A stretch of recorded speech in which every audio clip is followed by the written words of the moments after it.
Tadi saya maunya seperti itu Limbat nggak ngomong, tanya saya kasih bukti, tapi nanti kalian nggak mau nanti kan, nah itu ya. Saya tanya apa, keluarkan buktinya, saya nggak ngomong. Nah, tapi kan nggak enak. Nah, jadi ini ya, lebih gini. Jadi rada bingung nih kata si S-nya. Robert bilang nggak ada yang dibingungin sih, kan orang tuanya cuma kita.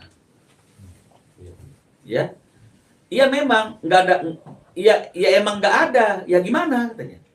Tapi bingungnya kita udah pisah, kenapa aku harus laporan ke kamu kalau aku pergi? Padahal yang ditanya ini berkaitan dengan masalah anak. Dia berpikir Ruben ngerecokin dianya gitu loh. Oke? Bukan masalah orang tua anak-anak. Ini masih dari S. Ruben jawab lagi. Loh, kan kamu ninggalin anak-anak. Ya nggak apa-apa. Tapi bisa diinfo ke aku, info ke ayahnya, kalau bundanya nggak ada. Kan aku bisa tahu dengan siapa dan harus kesepakatan sih, dan tinggal bicara bukan laporan sih, Bu. Jadi artinya biar dia tahu. Kalau bundanya nggak ada, jadi kan dia juga bisa ikut bantuin ngawasin anak-anaknya. Bukan kamu harus lapor kemana-mana gitu loh, ya. Dia bilang lagi, kan udah bilang sama kayak biasa, ada nenek dan yeye. Juga nggak ada yang berubah. Loh, dia ngerti nggak? Ini bukan lagi dalam suatu perkawinan. Ini sudah dalam perpisahan. Yang anak-anak ada dalam hak asuhnya dia. Harusnya kalau memang dia meninggalkan anak-anak, yang pertama dia informasikan itu adalah ayahnya. Ruben nggak diinformasikan. Dia bingung. Jawaban S kan seperti biasanya. Ini begitu, ya menyimpang. Saya harus laporan, bukan kamu harus laporan kan aku. Anak-anak itu ada di mana, kamu nggak ada, aku bisa bantu urusin kan ini anak-anak kita. Cara ya. Bilang anak pengacara siapa kan, saya nggak pernah bilang itu anak saya hanya bilang bagi dong haknya ke Ruben, kan hanya itu aja. Saya juga nggak pernah mendeskripsikan apa yang dirasakan oleh anak-anak. Ya, saya belum hebat mendeskripsikan nanti nggak sayang lagi loh, nggak juga. Saya nggak ngerti saya. Oke, saya teruskan ini ya. Kan nggak ada yang berubah gitu, padahal sudah pisah. Jadi kalau udah pisah itu, kalau misalnya dia sebagai orang yang memegang amanah hak asuh anak itu kan harusnya bilang ke ayahnya dong. Nah, oke. Dibalas lagi sama Ruben. Tapi situasi kita berubah sih. Gini, tapi situasi kita berubah sih. Jadi yang nggak ada salahnya kan, suruh orang aja, nggak apa-apa, kasih tahu, nggak apa-apa. Komunikasi kita hanya tentang anak-anak kok, bukan mesti laporan. Jadi udah jelas ya. Komunikasi kita hanya tentang anak-anak. Ya. Dijawab lagi sama S. Makanya karena hanya tentang anak, kenapa aku pergi harus laporan? Kembali lagi. Makanya karena tentang anak, kenapa aku harus pergi laporan? Nah, jadi kan nggak nyambung nih. Ruben bilang, gua nggak nanyain tentang lu kok, karena ada anak-anak di situ. Ya karena itu kenapa harus aku laporan? Ya memang harus laporan karena ada anak-anak, tapi dia kan nggak ngerti gitu ya. Kenapa dia jawab seperti itu? Kenapa aku harus laporan? Bingung kan? Jadi udah dikasih tahu juga nggak ada yang harus diribetin. Nah, ya. Karena kan seperti yang kamu bilang, situasi sudah berubah. Nah, ya. Tapi anak-anak kan nggak berubah, masih sama kayak dulu sampai sekarang sama nenek dan yeye. Jadi aman, nggak ada yang berubah. Berarti apakah ini bukan suatu perbuatan yang dia memang tidak pernah ingin anak-anaknya itu ada waktu bersama dengan Ruben? Dia lebih memilih, kalaupun dia pergi, anak-anak ini ikut nenek dan yeyenya. Dan dia bilang, dari dulu kan seperti itu, tidak berubah. Loh, Ruben udah bilang, kan kita sudah berubah. Iya, justru kena berubah. Tapi anak-anak kan nggak berubah loh. Dia ngerti nggak sih bahwa mereka sudah tidak satu rumah lagi, dan oleh karena itu ada waktu yang harus diberikan kepada Ruben gitu loh. Nah, oke? Saya teruskan lagi nih. Panjang biar jelas. Nanti kalau mau diedit silakan, kan gitu ya. Iya, panjang Bang. Apa ya? Iya, panjang. Hah? Loh, bukan diribetin, kan hak asuh di kamu. Nah, jelas nih. Bukan diribetin, kan hak asuh ada di kamu. Dan aku tanya tentang anak-anak, kan nggak tentang kamu sama sekali. Karena kamu pergi, ya masa aku main iya saja tanpa kita kata sepakat gini. Masa kamu pergi aku iya saja tanpa kata sepakat anak-anak siapa yang jaga. Oke.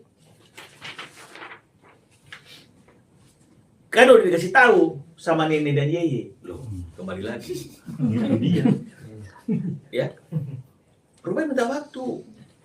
Bahkan ketika dia nggak ada pun, kamu tengok nih dialog ini. Ya. Jelas ya? Thank you. Itu langsung thanks gitu. Nah, gitulah dia ya. Urusan kamu dan aku jelas ya. Anak-anak diurus dan dirawat dengan baik ya. Jelas jadinya. Ini kan bukan anak-anak diurus dengan baik, tapi tentang kesempatan anak-anak untuk berkumpul dengan Ruben. Ya. Jadi komunikasinya serumit itu gitu, ya. Nggak nyambung-nyambung. Jadi artinya Ruben lelah hati sendiri gitu loh. Jadwalnya begini, anak-anak kan memang ada sekolahnya gitu. Dia kan les gitu. Anak tadi ada sih tadi mana sih guys? Ya. Kenapa kok bisa lucu ada wajar? Ya ini ya. Ya. Tentang jam libur. Nah, dia Ruben bertanya nih.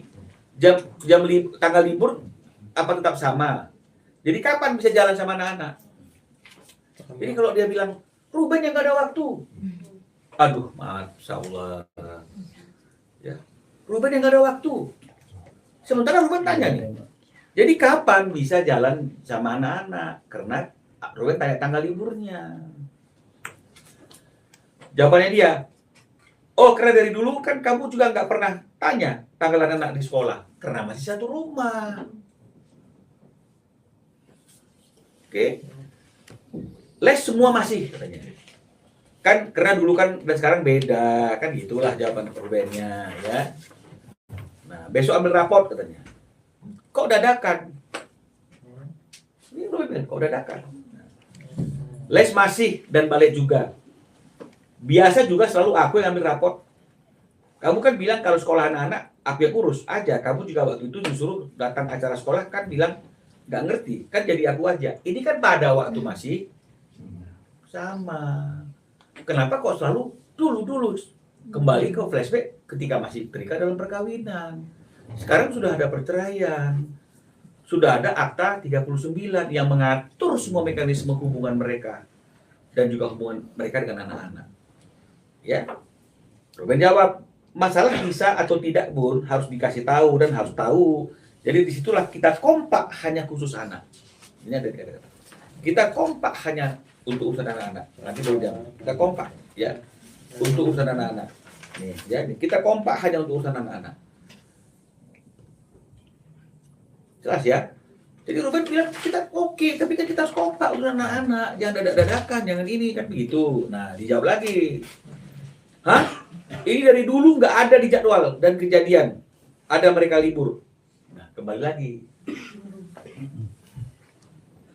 Ya, Ruben bilang lagi nih, iya. Bisa kan diinfokan kapan liburnya, ya? Maaf, kembali Pak Ruben ngomong maaf. Ya, maaf. Kayak contoh bagi raport, baru kemarin diinfo. Kalau nggak dibahas tentang jadwal, kalau nggak dibahas tentang jadwal libur. Nah, jadi ya baik kamu atau aku bisa atau nggak bisa ya harus tahu dulu. Inilah yang tadi saya katakan harus ada diskusi, bekerja sama. Ya.